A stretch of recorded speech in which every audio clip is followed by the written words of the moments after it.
Sean, do you start with the president, but just any of the other speakers you know about? Do you think anybody will give a speech? Any of the political figures will give a speech that Governor Shapiro or Governor Bashir or MSNBC hosts would look at and say, "That's beautiful. They brought the country together. Everything they said was about how wonderful Charlie's life is and his kids, and about unifying the country." Do you think anybody will give a speech like that? Obviously, there's two different issues there. I think there's going to be plenty of tributes to Charlie and his message. And so from that standpoint, yes, they can say they talked about, I mean, Charlie's mantra is if we don't, once we stop talking, that's when violence starts. So I think the idea of that is going to go very well. I think they're going to note the lack of unity and saying no one called for, I mean, they'll pick up on that more than anything else, that what they didn't say.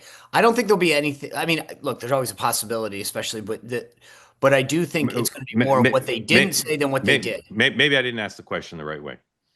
Most everybody from the administration who's spoken in this context, I'll say, has said things that really are pissing off Blue America, saying all the violence comes from the left. Not just Blue America. Some Republicans have written and said stuff. Also, you're right. But it's, so I'm just saying, like, if Bill Clinton or George Bush or Barack Obama or the first George Bush or Joe Biden was giving a speech at an occasion like this, I think the speech they would give could have been given by someone from the other party. Will any of the significant people give a speech that word for word could be delivered by someone of the other party? Or are they all going to say the extreme radical left in this country needs to be destroyed or things like that? I'm just asking for your prediction. I think that's yes. There's going to be an element of their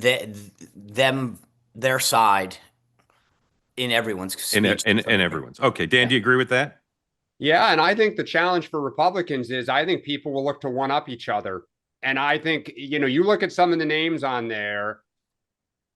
Tucker. I can only imagine that some will go more intense than others. Yeah. They're all aware of social media. They're all aware of the base. Mark, this reminds me it's not an apples to apples comparison, but Democrats, when Paul Wellstone died, had that funeral and it got out of control. It did.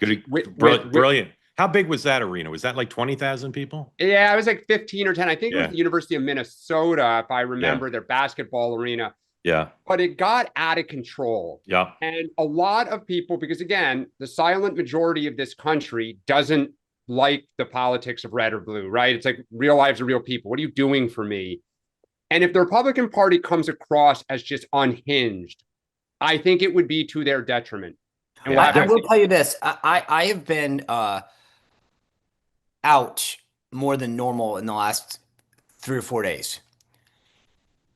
And to a T, and I think because of what I do and what I've done, people feel like they can come up and say things. And some of the conversations have literally, the number of people who have been involved or on the periphery maybe of politics who are now expressing I'm all in, I'm going to do that. Like, I will tell you that I know that we all see to some degree some of the people through our own lens in terms of who we are associated with or are in our friend group. But I will tell you, I think that this whole incident and what's happened has awoken a movement that I don't think people will fully appreciate for a while. Yeah, I totally agree. And I think that'll be on vivid display on Sunday. Want more great clips like that? I've got an idea. Hit the subscribe button, be part of the Two-Way community, never miss a clip. And you can always watch our full episodes, join them live, go to twoway.tv.